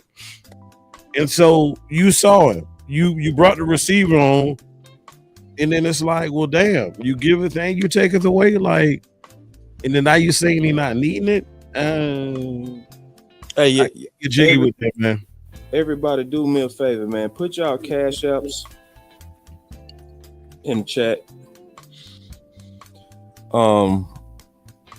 So a lot of these people put in a lot of work, especially Henny, especially Lou, especially Amp, TP.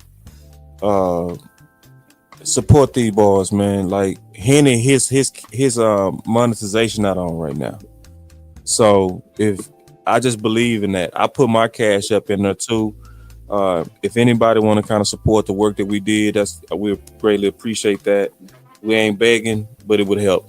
Obviously, I'm getting ready to upgrade some equipment and stuff like that. Y'all take a minute and show these boys some love for all that hard work they did. I think they put on a great show for the draft, and I really enjoyed it. It's one thing I'm gonna say before we get up out of here. It's a reason why I know DC Universe one of the best places, and I'm gonna say this is just a fact. The thing that make us great is that we disagree. That's what make us great. That's honestly what make DC Universe great. It's a lot of spaces. They got a lot of people that think like them. We invite people that think different on purpose. So when I just saw TP tweet something against out guard, I hit him and said, come on. Because it was like, let's box this out in the public. You know what I'm saying? But what that does, it's almost like dealing with the American system. You got the Democrats on one side, you got the Republicans on another side. What it's supposed to do is y'all supposed to have different philosophies. You're supposed to debate it out, come to a consensus, and get a bill. That's the reason why we hit on so many of them predictions, because we not in the same circle of people who think the same. And we do that on purpose. So if you was Team Weapons, we intentionally said, come to the arena. And I believe real men and real women will face you. They'll face you. Yeah, they'll be like, yeah, if you believe that, come to the arena. I call this the arena. If you got to talk shit in a safe place, you don't really believe you the shit like you think you are. So, hey, before we get out of here, since Team Weapon ain't getting no wide receivers, can we talk about the 2 UDFAs we picked up? I ain't look at them, but you can. I have. All right. So let's start off, man, with the wide receiver out of Oregon, Holden. He is somebody that originally started his career out in Alabama, and he is an X receiver. Like, he is an outside wide receiver. He has the typical build. He used to be billed at 6'3". Combine revealed he's like 6'2" and some change, about 210-ish, right? So the issue with him is, one, he's not a superb athlete. RAS score ain't all that great, barely over a 5, if I'm not mistaken. Only ran a 4.57. But he does have a little, he maximizes what he does have. He does have some explosive plays, and he does get touchdowns. You know what I'm saying? But he never been a 1,000-yard receiver. He was never the guy in Oregon. We all know there was Ted Johnson over there on the opposite side. And he probably more famous for getting kicked out of a game he spit on a corner mid game against Ohio State. Got threw out, threw his helmet, then the walkout.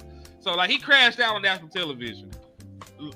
So like that's probably what he's most known for outside of playing football. Do I think he's an improvement to the wide receiving core? Hell no. I just had to throw that out there. Could he maybe make the roster if they not high on Jalen Brooks as they used to be? Maybe, but my issue with the Cowboys, all the guys they bring in are the same. They run the same height, same size, same draft profile. And not that good, man. It's just not that good. Just be real. Just say, yeah, man. I'm like, why are you even talking about these dudes? They can't help us. We just talked about these 7th-round picks, so I got to at least talk about the 8th-round picks. Okay, well, you did the work, so you might as well, huh? Yeah, I mean, listen, we were thirsty on team weapons. Like we did what? Like we signed what? We got a wide receiver. Man, we talking about undrafted free agents. Man, then we got Josh Kelly from Texas Tech. What's funny about him? He actually played with Cam Ward for a season. He was over there with him at Washington State. Yeah, Washington State. Now he actually got production. He just if Holden is slow, he's slow as fuck. Man, I remember him at Texas Tech. Yeah. Now listen, he be going crazy. Also, shout out to that's Vosh. Shout out to Vosh, man, for the cash app. That's love, man. Right see, that's some OG stuff right there. Hey, that's somebody who know about the struggle, man. He know about the struggle, man. Let's see when another YouTuber be like, bruh. Yeah, I know about when that monetization is off and he shot you something, man. Shout out to Vosh, boy. Vosh moving like some real shit, boy. I swear. Yeah, and shout out to Vosh, man. We seen you over there doing the draft coverage, man. Yeah, we tried to get in there and help you too, bro. Y'all didn't have that stuff public. We tried to send over 600 people over there, but it wasn't public, so we just had to do it on Twitter. Yep. So. Real talk, but that's love right there, man. I appreciate that. All right, man. Listen, I want us to do the fastest final word. The fastest. I'm gonna be so fast with mine. Stop the hourglass philosophy and do just like my boy Vosh said, man. Start getting these guys that come in here and really push real competition. Stop getting these guys that push bad players up. Get these guys that push your bad players down. Because if Mingo and Toba really that dude, it's nothing to really bring in some real competition for them. If they really what you say they are. If you say that you believe that they could be some number 2s, then what's the problem with bringing in the old Keenan Allen and the old Amari? They should beat them out. That's my final word. Man, we are going to score 19 points a game if we can't get no wide receiver 2, man. And listen, I'm not saying that we might not be able to run the ball, but we only averaged 20 points last year. I know people don't actually know this. We only averaged 20 points last year. We weren't scoring points when Dak Prescott was in the game. Just to throw that out there. So get some weapons, and get the run game together. Get some wide receivers. Do some stuff so that the Dallas Cowboys offense can actually score points so you can win games. That's all I gotta say. Like you ain't finna be beating teams 17-10. You got to figure this out, man. That's my final word. I'll go. I'm trying to see what him and Ruggs get out of the pen. Nice. I'm just saying he served his time, people. Oh my God! Are you sure Isaiah Bond did it? Man, are you sure? I'm hoping the guy didn't do it. He on camera? You sure him? Hey man, hold on, bro. Hey, I gotta show our fight, bro. I wasn't gonna do this. I gotta show our fight, bro. I do, because Anthony brought it up. Cause when y'all see Hitty reaction from this fight, bro, this made the draft so damn funny, bro. I swear to God. Man, that boy dipped, dog, and did come back for an hour. Let me find this fight. Me and you were fighting. How did you find out so early, bro? Man, I got connections, dog. Like, they, I'm playing. Man, this shit was so funny, bro. How That you boy did went to the penalty box. that dude was hotter than fish grease. Hold on. Shot it. Fight for. See, that's how to go out. Don't go out. Just sit back. Yeah. Oh, I'm gonna take Matthew Golden now. Fight for. You want it physical. Hold on. Let me get it right. Turn off The this camera music. was looking at the sky. That shit was so funny. That shit had me rolling, bro. How you dipped out, dog? That dude was mad as hell, bro. I ain't never seen you that bad, bro. Check this out on the draft. This was us coming right up to the pick. So, and I said we was gonna fight up to the pick, and it happened. Look, Shot it. Fight for. See, that's how to go out. Don't go out. Just sit back. Yeah. Oh, I'm gonna take Matthew Golden now. Fight for. You want it physical. You said you wanted physical. Fight for it. How you know we ain't fighting Matthew Golden? Man, whatever, bro. You know he ain't fighting for no goddamn Matthew Golden. You know you want to fight for Matthew Get out of here with that bullshit. Fight for How you know that? Yeah, They want to sell the He jersey. ain't fight for no damn Matthew Golden. Cause you should have seen how he talked about speed the other day. He said speed. Psst. Yeah, your head coach. Yeah, so he was shooting down the 4.29, my man. You know it. Brad, how much do you want to get speed, more speed on your offense? It's always something you look at, Todd. At the end of the day, this is an exciting time of year. Speed in this league is important. It's not the only way to do it. Yeah, let's go. I don't know nothing. Cause you know what? If you want a booker, you should want to move down anyway. But you're so thirsty for a weapon, you want to reach. I ain't reaching. You don't want to talk about getting a damn table. You a reacher. Reacher. Let's get the picks. That might be a little true there. We were praying for Might be true. Y'all want to get a receiver, ain't even get 1,000 yards, you thirsty ass. You want to go to damn bar on the FCS. That man ain't got nobody. I'm keeping it real, goddammit. I'm fighting for my damn team, and I'm fighting for my pick. I told you I'm gonna fight you all the way to the pick, so let's fight. Hey, is the pick in or is it a trade? What we doing? Real McClain's looking at the chart. Real McClain's looking at the chart right now. Hey, we gotta go cause Henny mad. What happened? Yeah, He mad. We must have got a booker. Who we get? oh God, bro. Nigga, I had to go get spiritual counseling after that bullshit. Bro, that was dog. I had to go. I said, fuck him, Henny. Hey, Terrence Paulson. I done got clean and get a guard. They got me fucked. Boy, that had me, bro. Boy, I'm talking about that boy here to disappear. We ain't see him for a whole hour. I turned the whole draft off. That boy went upstairs like Judy on Family Matters, boy. Came back down. I'm talking about saying that draft was lit though. That draft was lit. And see, that's what happened. We was fighting the whole time, all the way up to the pick.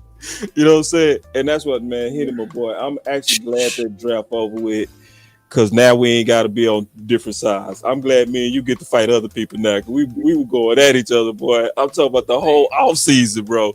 So yeah, but man, so who had the final words? Who was next on the final words? I think him. Yeah, I'll go. Yeah.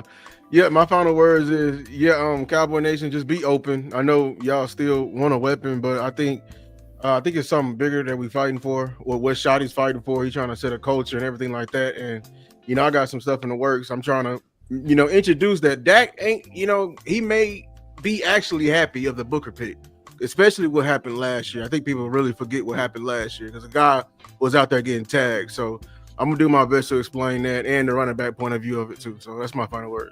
All right. All gas, No brakes. All fast, no brakes. All freestyle, no takes. Good, better, best. Never let it rest till your good becomes your better and your better becomes your best. Until next time, Cowboys Nation, y'all be blessed. My guy disappeared like Batman. He just disappeared in public space.